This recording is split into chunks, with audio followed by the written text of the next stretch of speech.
It's drilled to left field. Is it high enough? See ya! A walk-off grand slam, and the Yankees win. And he drives one to right field over toward the line. Long run for Laureano, and he runs it, and the Mets win the ball game.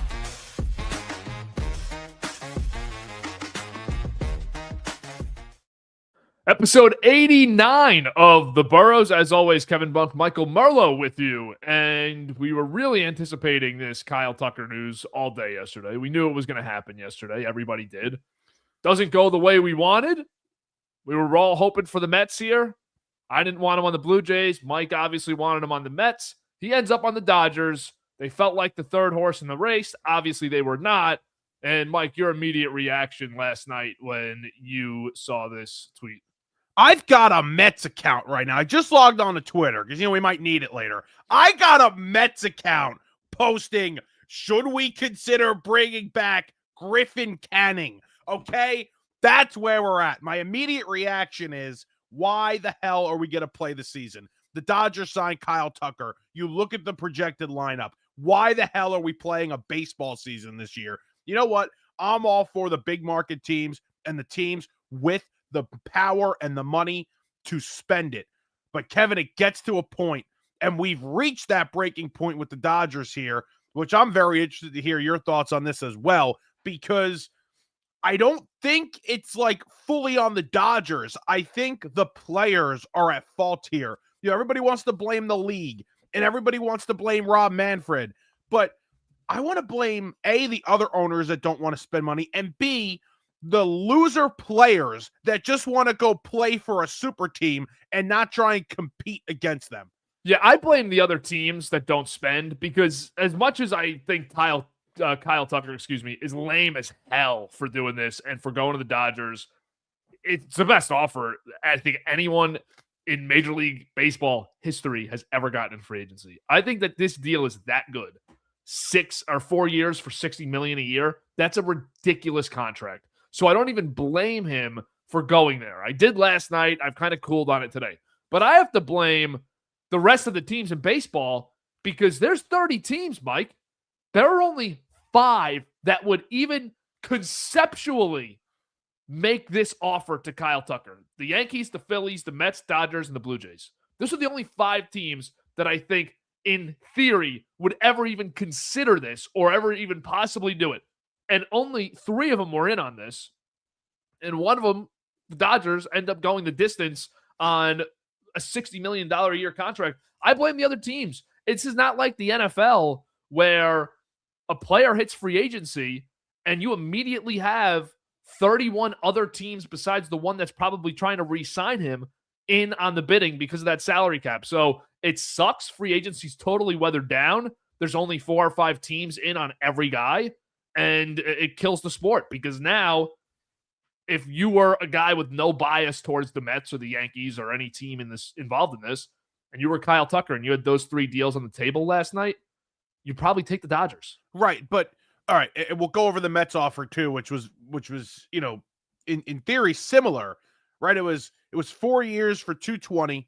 It was $60 million a year in the first 2 years, then an opt-out, which you have to assume he's probably going to use that opt-out, right, to get that long-term contract and lock himself into, a totality, with the 2 years of, 4, maybe even $500 million, depending on how he plays. So, like, the Mets had a good offer on the table, and he just used the Mets and partially the Blue Jays to get this offer from the Dodgers. And to me, and take the fandom out of it. Take the fact that I'm a Mets fan and wanted him out of it. That's what would make me mad as a baseball fan. You have another big market team that had more of a need for him. They made a very good offer. He was never going there. He was always going back to the Dodgers as long as they came close. Even if the Mets matched this completely. If the Mets offered this with no deferrals, which the $220 they offered was no money deferred, I still think he's going to the Dodgers. And to me, that's where I think Major League Baseball has their biggest issue, that every star player wants to go play in this one place. And it's not like anything we've ever seen before. This Dodgers dynasty is not like the Yankees dynasty. As much as everybody wants to try and line them up and say that this is the same thing happening 25 years later, a lot of those Yankees players, the faces of that team, were homegrown guys. Bernie Williams, Derek Jeter, Andy Pettitte, Mariano Rivera, Jorge Posada. And you see that with a few guys on LA, Will Smith, but otherwise, like, it's Freeman, Betts, Ohtani. Now it's Tucker. You have guys like Yamamoto and Sasaki on the pitching staff. Now Edwin Diaz is there. They literally, and no fault to them, they literally bought this team. This team is a bought, paid-for squad that wins World Series, and they're a complete machine, and they're able to do it, so I don't blame them, because I would do the same exact thing if I was them. But at some point, the little guys in baseball have to have the finger pointed at them and say, you're a billionaire too. You're never in on big free agents. Never, ever. Why not? Why ever get aggressive and try to get into a market here? The other billionaires were in on him. It's not like they were the only team offering him a contract like this. With Tucker specifically, but with these other guys, Freeman didn't get this insane 100%. Contract. Mookie Betts was available for trade. Shohei Ohtani was always going to the Dodgers. Yamamoto was always going to the Dodgers after Ohtani did, and they got historic contracts. But at some point, like, we need some competition besides just New York or LA. And they're not coming here. And we knew that Tucker had this, we talked about it. Does Tucker love baseball? Does Tucker love the spotlight? Does Tucker want to come to a place like New York where, he's going to be scrutinized? And clearly he didn't want to be here. He wanted to go to the Dodgers where he's going to play. And he would have been second or third fiddle in New York anyway. But, what is he, fourth or fifth over there? Right? In terms of name value? Maybe, yeah, in terms of name value. Because maybe now he's jumped Betts in play after the year Betts just had. But still, I mean, like, you're not even... Is he hitting top 3 there? I don't think so.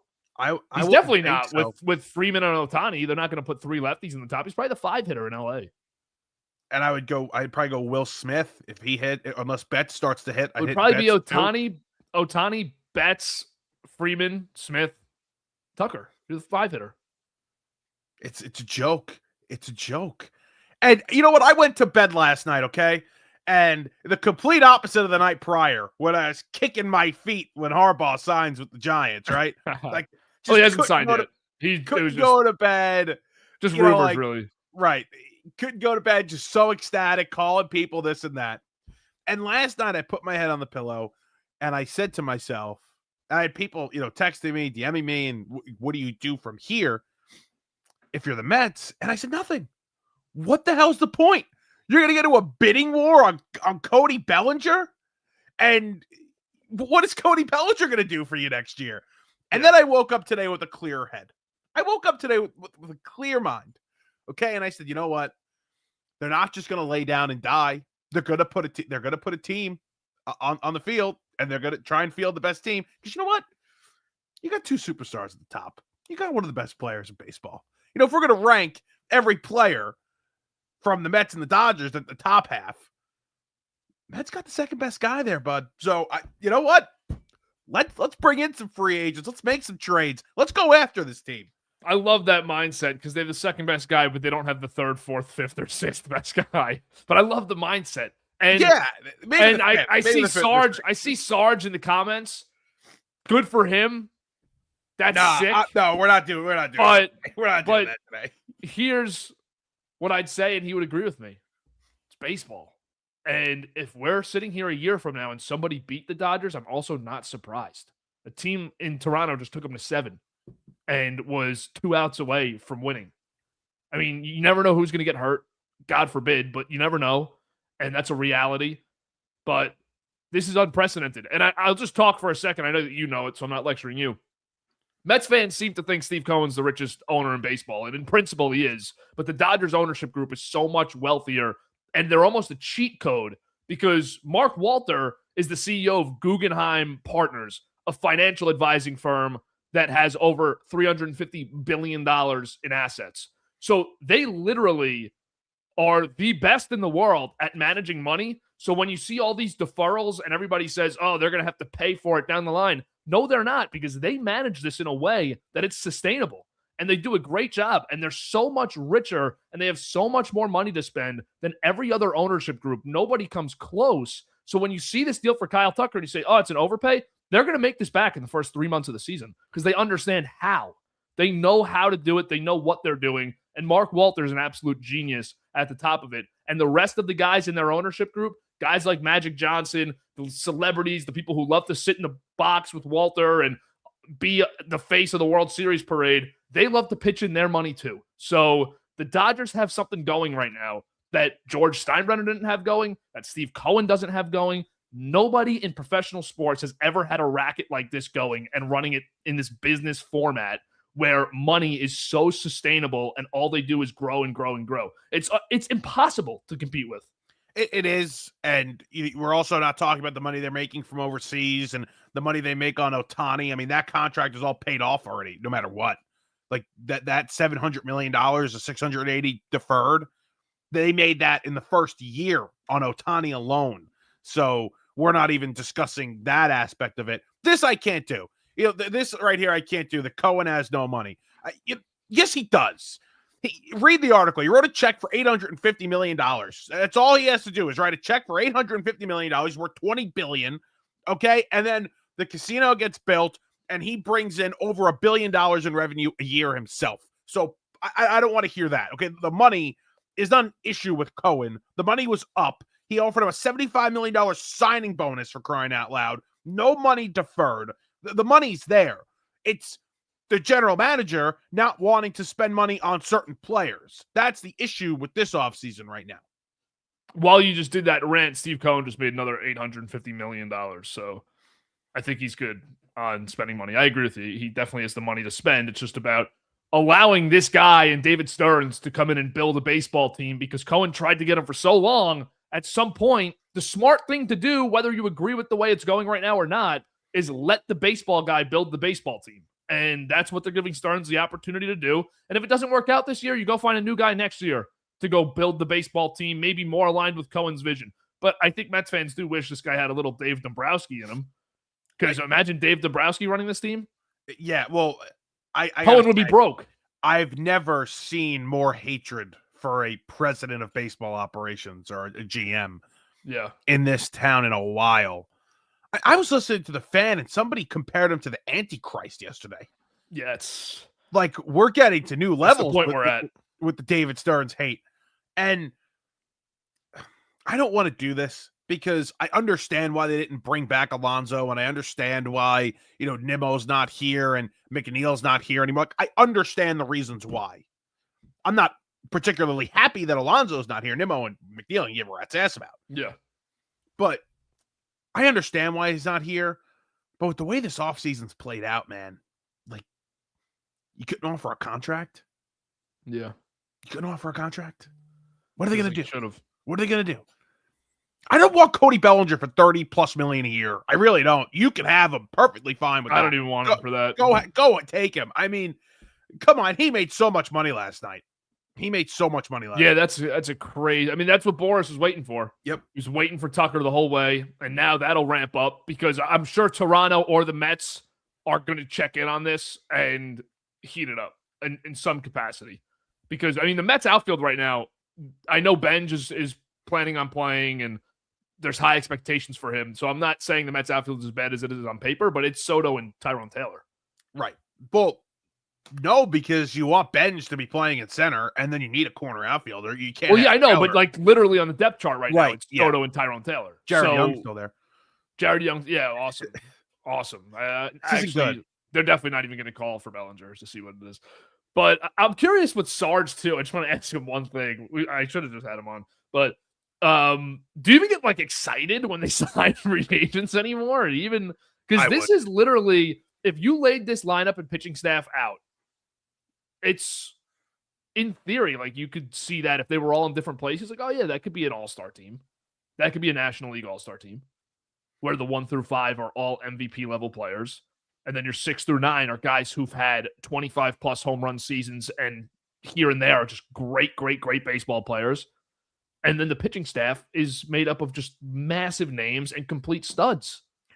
Listen, my friend said last night we're sitting at tap room, and I said, he's like, "Do you even get excited?" And I said I'd be jumping on this table right now if I was a Dodgers fan. I'd be on bar dancing if my team just completely ruined the league and signed yet another star player, and we're now the favorites once again to win the World Series. We already were, but even more so now.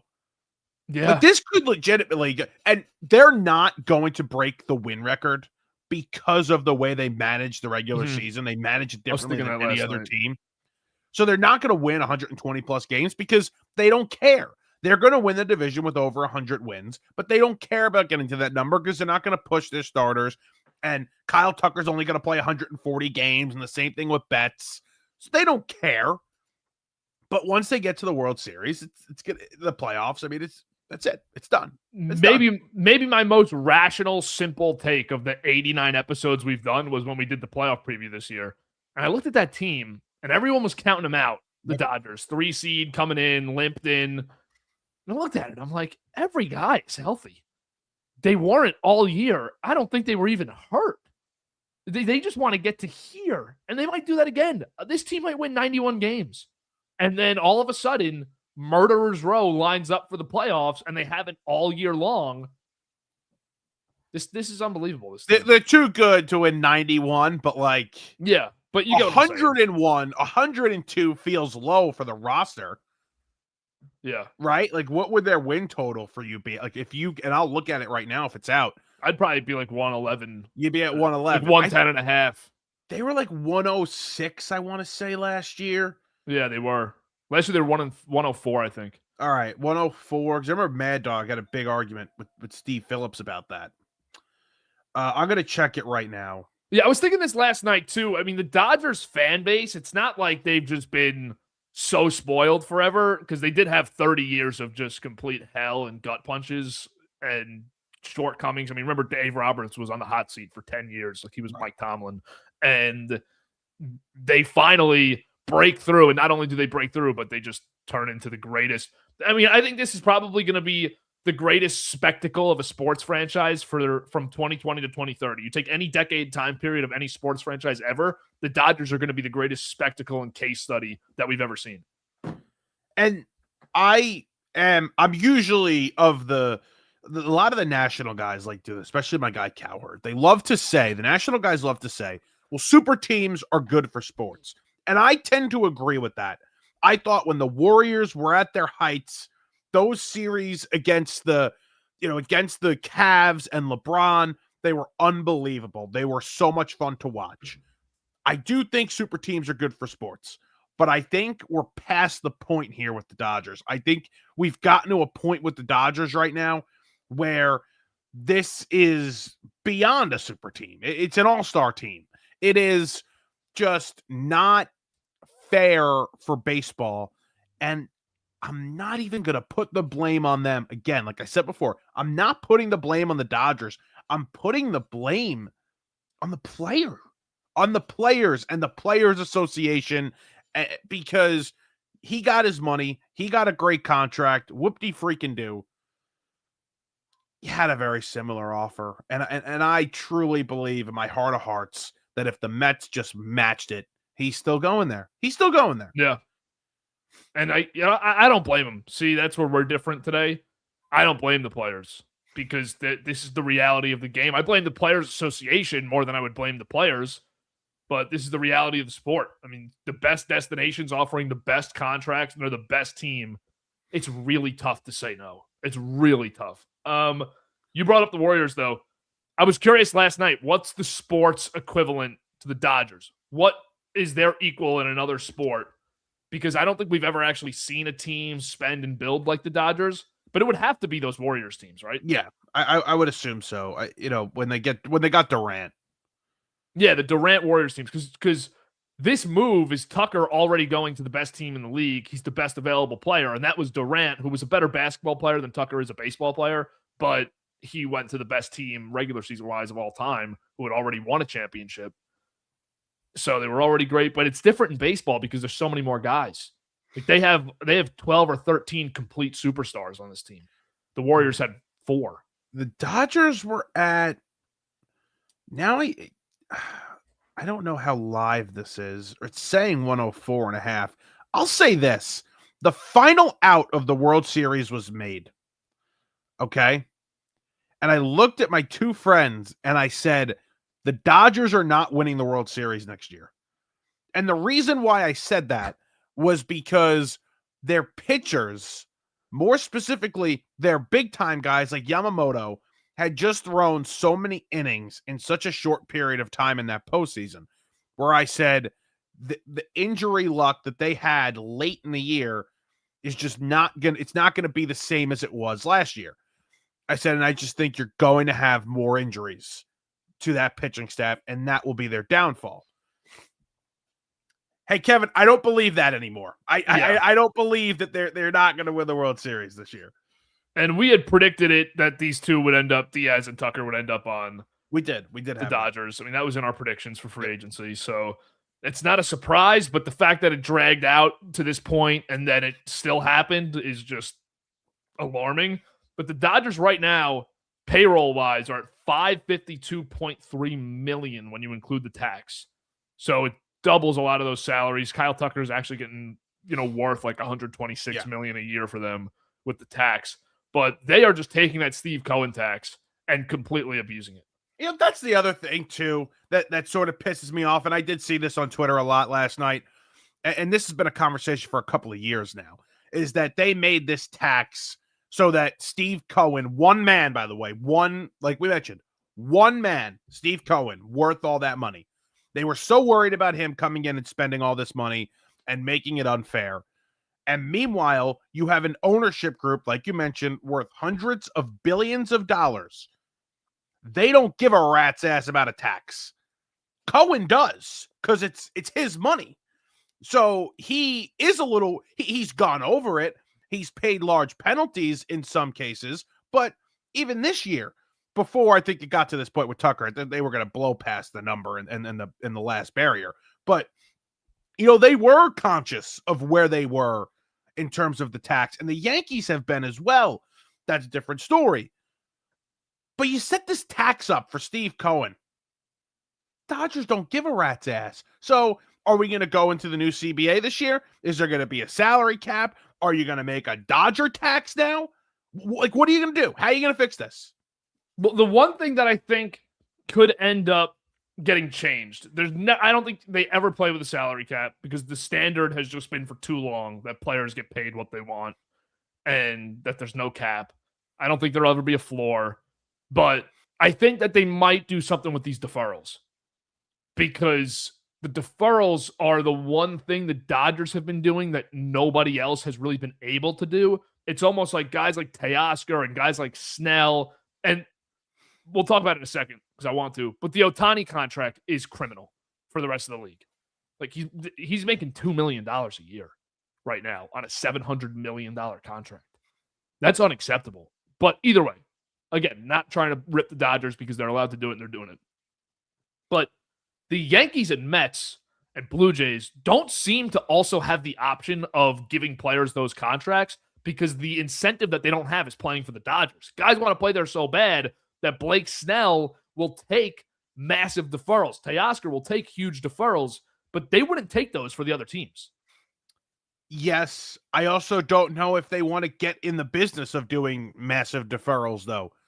The Mets and the Yankees. I agree. That goes back to the Dodgers' point of they understand, because, I mean, Mark Walter's literally running it through the biggest financial firm in the world, that it's almost in a way like money laundering, but it's legal. Like, he's just putting the money through this business, and they understand how to make it basically irrelevant for him. No contract will ever get done like the Ohtani contract. And, besides from that, like they've used deferrals in like the Edmund contract. I think the Teoscar one, you mentioned that, but like $30 million deferred here. Okay, whatever. Like, I don't really give a rat's ass. It's really just the Ohtani contract when you look at the massive deferrals and like, oh, it's an issue. The Snell contract, I think, has a little bit as well, but I don't know. It just, like, it sucks. It literally sucks. I'm excited for baseball. I'm expecting no baseball in 2027. So like to just come into this season and kind of feel like it's done. There's no point in watching. Like it kind of sucks. I don't feel that way, but I'm in the American League. I'm watching an American League team. I get it. You But guys don't like win the World Series Ohtani, anyway. on the topic of Ohtani, not acknowledging that, 10-year contract worth $700 million. Over those 10 years, they have to pay him $120. $2 million in 24, $4 million in 25, $6 million in 26. It goes up by 2 every year until 2033, where it's $20 million in 2033. That is the single greatest team contract in sports history. Better than anything Tom Brady ever signed, better than anything Rodgers signed with Green Bay, better than the Jose Ramirez Cleveland contract. That is the most team-friendly contract ever to be signed. You know that the state of California is incredibly pissed off at that contract Yeah? because he resides in Arizona. So when he retires, he's going to Pay collect taxes that. there. Wow. And that there's not Never many thought of taxes that. up there. And I mean, not that I think this would happen, but if Mark Walter, at the end of his tenure with the Dodgers, and I don't know how old he is, but he's like 70 something, just bought the Lakers, so he's sticking around. Yeah. But he could sell the team in 9 years and leave the deferred money to the next owner. He could do that. He's probably Just not, though. like Steve Cohen's paying Bobby Bonilla right now. Yeah. But He wouldn't do that, though. $68 million a year. It's a little different. It's a little different. Than If the- he doesn't than want to the pay it one. and he just wants to retire and do nothing and not pay that contract, I'm sure that contract is in like a, what do you call it? Like a trust or something. Like it's in escrow somewhere. Like Yeah. the entirety of that contract It's is all- yeah. already paid off. It's just sitting in an account somewhere. It's Yep. all right. This is for Ohtani when he retires. that's what they do. They put it all. That's what they do. He puts the whole $700 million in the contract right away. I mean, $700 million in an account right away, and the only person with access to it is Ohtani's translator, and they pay it all off in the first year and never think about it again. No, they haven't thought about it. They have not thought about it, and he's the best player in the freaking world. He's It 65, sucks. so guess what? He's not going anywher. Mark He's like, Walter. he's easily the best owner in sports right now, right? Like By Kroenke's really far. good, but By far. And then, but even Kroenke's different. Like Kroenke was terrible for a while. I always think he's interesting because he was like a Woody Johnson, really meddled in everything, and every team he was the Nuggets, the Rams, Mhm. they all were awful. The Avalanche, and then he decided, you know what? I don't know what I'm doing. And he's a big ego billionaire, just like everybody else. And he says, I don't know what I'm doing here with these rosters, with these players. So I'm just going to hire people to run every team. And he hired, I forget the guy's name, hired one guy who's a real sports guy, some sort of like sports lawyer, hired him, gets paid a couple $1 billion a year to run all of his teams. And they've all been the best teams in their sport since. it's incredible. Just understanding that's Mark Walter to an extent has to have this too. Just understanding how you're supposed to be a billionaire owner too, because the players don't typically have this like great massive relationship day to day with the owner, No. and I don't think they are really looking for one either. Cohen, when he offers 4 years, 220, $75 million signing bonus, that's the final offer, and he sends out the dumb tweet. He has to Yeah. think it's done, right? He has to think he has him. No, He has to think that tweet was so dumb. it was. Can we talk about that for a second, man? Like It was that bad. tweet was so dumb. Because it only sets you up for failure. You know, That's it does. It only sets you up for failure, especially we had no clue the Dodgers were like totally involved here. I mean, I didn't at least. I thought the Dodgers were in, but not in. Kind of like how they were with Soto last year. Yeah, Like they were in, but they weren't really one of the teams. it felt like Mets Blue Jays. It felt like Mets Blue Jays. So when you see Dodgers come across the screen from Jeff Passan, it's like, what the hell? And which also lends itself to a point you made to me earlier this week where you had said, I'm really worried about the Mets leaks here. And that's probably Tucker's team leaking Mets and Blue Jays and trying to keep the Dodgers in the dark because that's where he wants to go. Yeah. There The were Met- hardly any Dodgers leaks. There were no Dodger leaks. You had no clue they were in. I had texted you. I'd said, well, a lot of this is all Mets. You heard nothing about the Mets, nothing about the Dodgers, nothing about the Blue Jays offers, just what the Mets were offering. Mm-hmm. And it went up as the day went on, or as the 24 hours, their offer went up. So you knew they were at $50 million. Yeah. Then last 2 nights ago, you hear from Passan, the Blue Jays are at 10 years. She's like, all right, you have that, but you have nothing from the Dodgers. It was all to get the Dodgers up, and they got them up. And when Steve Cohen fires out that tweet yesterday, my thinking about it is he wants to get the fan base excited right now because he thinks there is a great chance that this guy's signing with the Mets tonight. And all they've heard, and Stearns admitted this, he had a luncheon earlier this week, and he admitted, my family, my friends, they hear everything. All of the criticisms about the team, about him. And Cohen, I'm sure, is hearing everything and seeing everything as well. Yep. So you say wanting to fire up the fan base. I think he also wants to just give a little back. Like, you're calling me cheap. You say we don't know what we're doing. Here's the best player in free agency. I have a Godfather offer on the table. I'm going to get him. And, which is why a lot of people here now think he's going to go overpay for Bellinger. But I don't think Bellinger, I don't think the Bellinger overpay at this point in the offseason gets Mets fans riled up. No, it doesn't. I think it would be nice on opening day when he's in your lineup. Don't get me wrong. But I thought Tucker was the guy that really could have avenged this offseason for the Mets. I don't think Bellinger does that. And I'm probably, I guess that Stearns and Cohen, who aren't idiots, no matter what Mets fans want to say, I think that they understand that Bellinger doesn't do that. I think the pivot, if you want to go there, is Valdez. Like, I think Valdez gets done pretty soon. I think he'll be a Met. And then now you have to go to the trade market. So what you need to improve this offense. You need to improve your starting pitching. I think you're going to do that with Valdez. So you need to improve this lineup. Yep. So where do you go? Like, I literally don't know.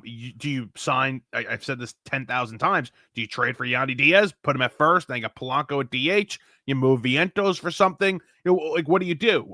I don't really understand where they go here offensively. I'd probably just try to get Diaz, try to sign a guy like Austin Hayes, and I'd bank on one of Benj or some Jet Williams or somebody who's going to come up and play, even if it's Beatty. Just give me that boost. And got to get the boost from internally.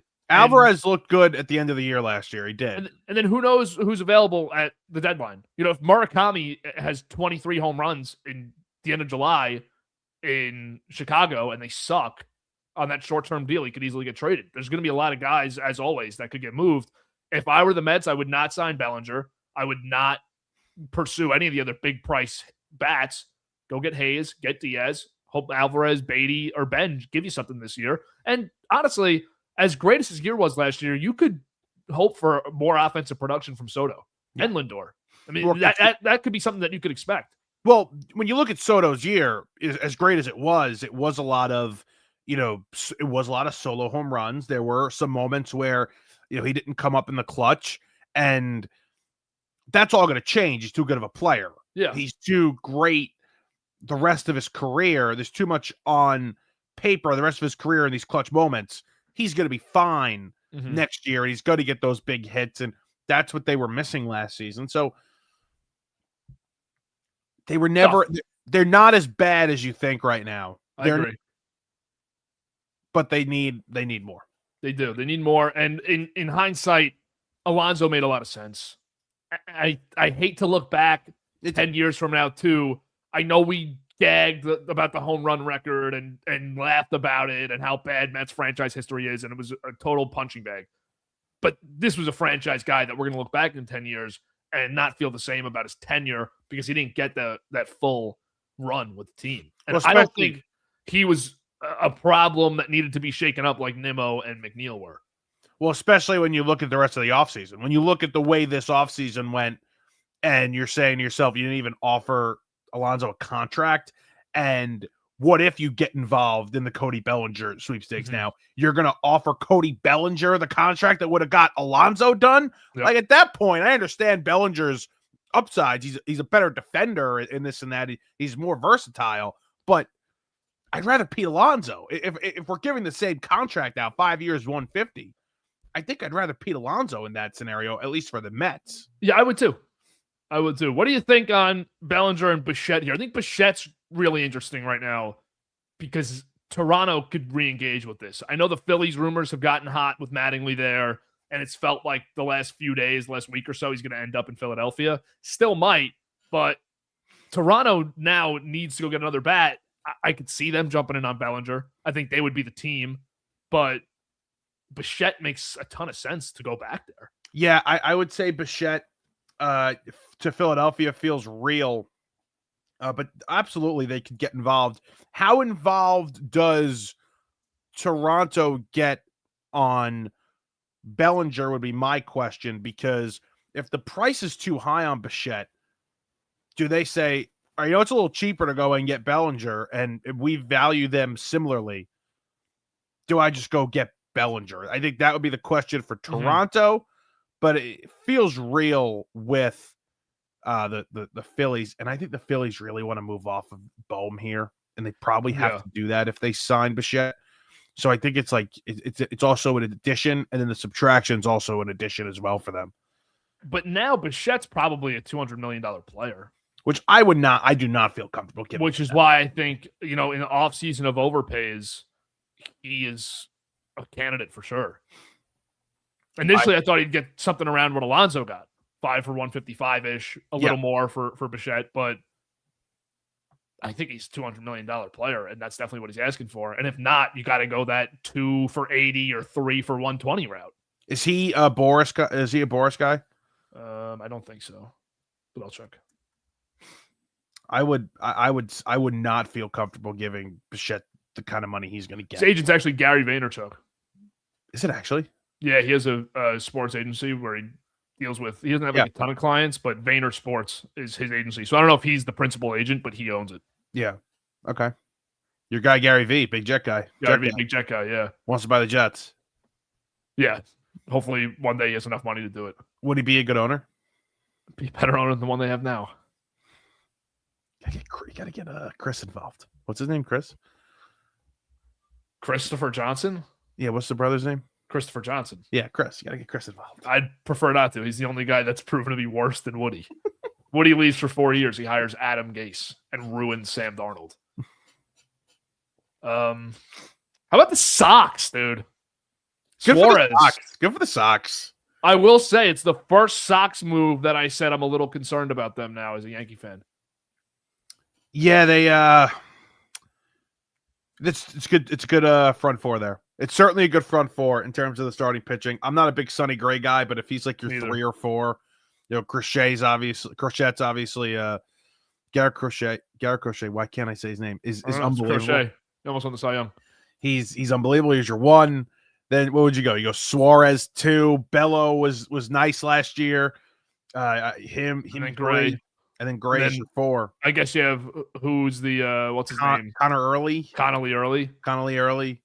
Which the worrisome thing for me is the lefty lineup that they have versus the Yankees lineup that can't hit left-handed pitching. Yeah. And I'd be very concerned about what they can do, especially if Contreras gives them a boost offensively. I'm not too worried about their offense. Anthony plays a full 162 and he's going to be great.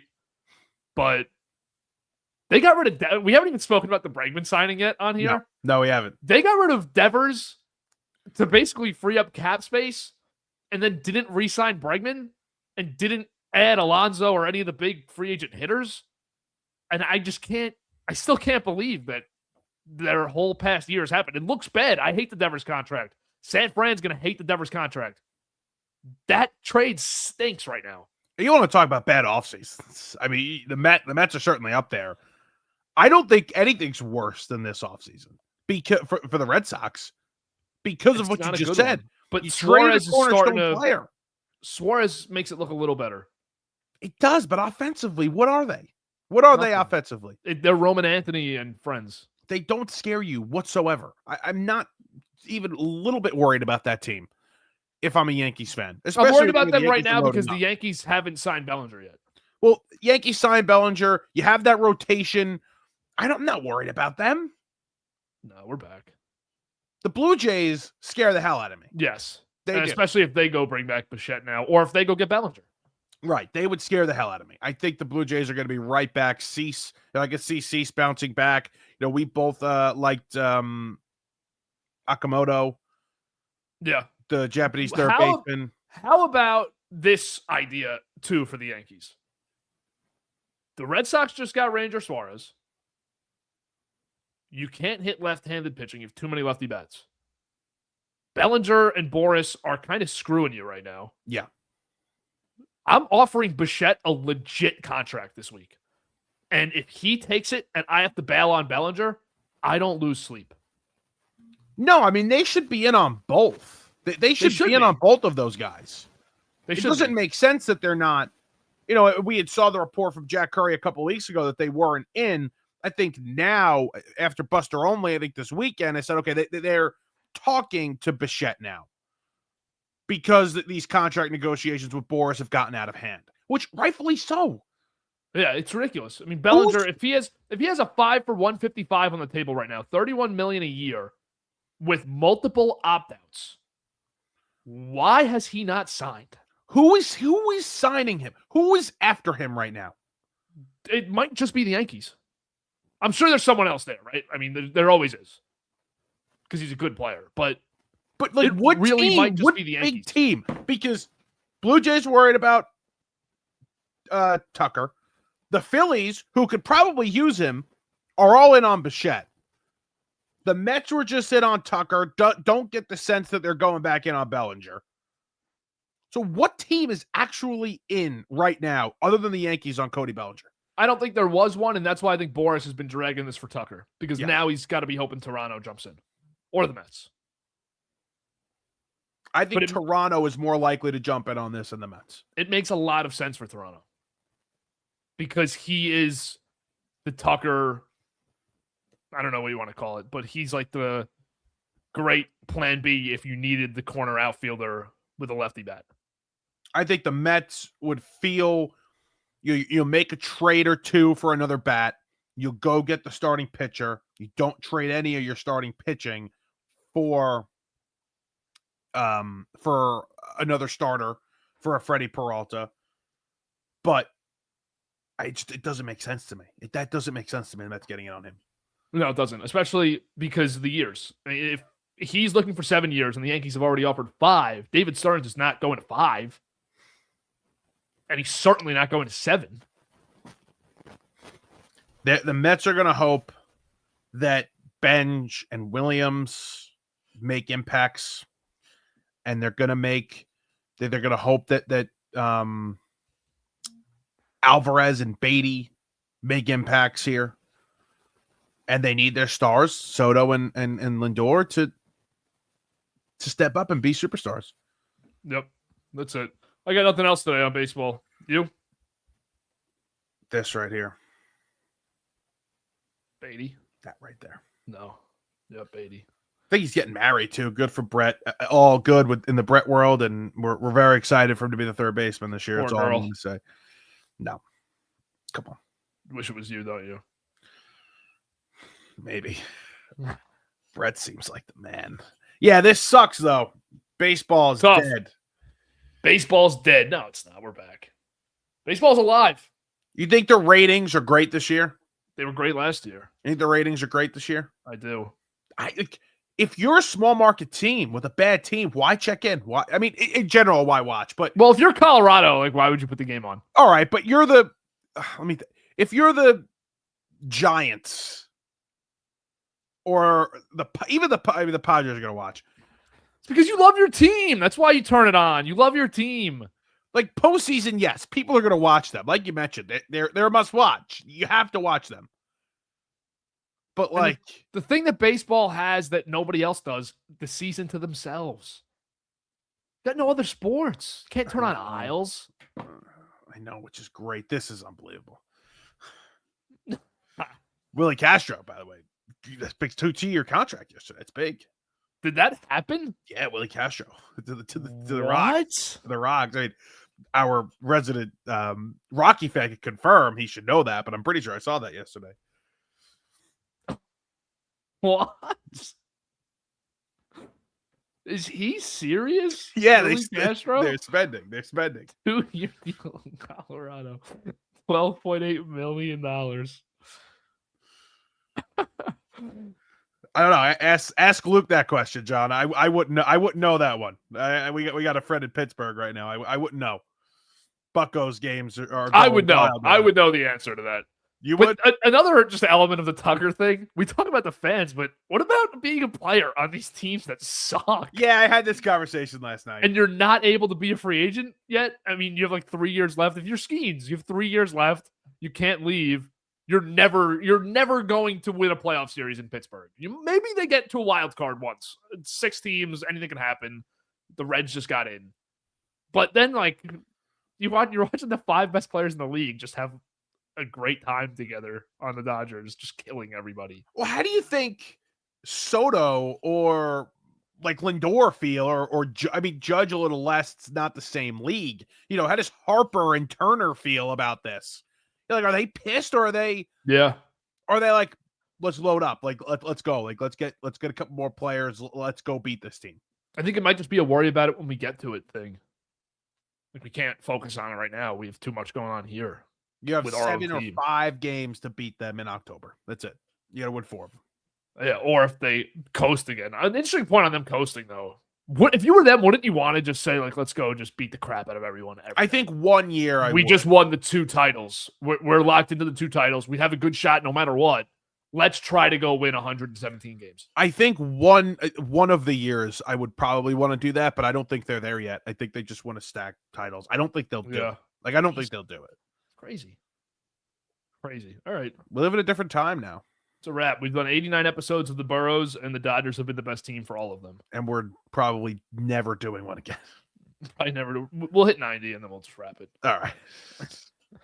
Thanks for watching. We'll put this up on Spotify after if you missed it. You can go down in the description for timestamps on where we talked about everything. So thank you. Like it, subscribe, and we'll catch you in episode 90 of the Burrows after the Mets sign somebody. And Mike wants to jump on here and talk about Valdez and what he's going to do to beat the Dodgers in October on his 1-year deal while he crosses up Alvarez for the entire summer. Catch you in the next one.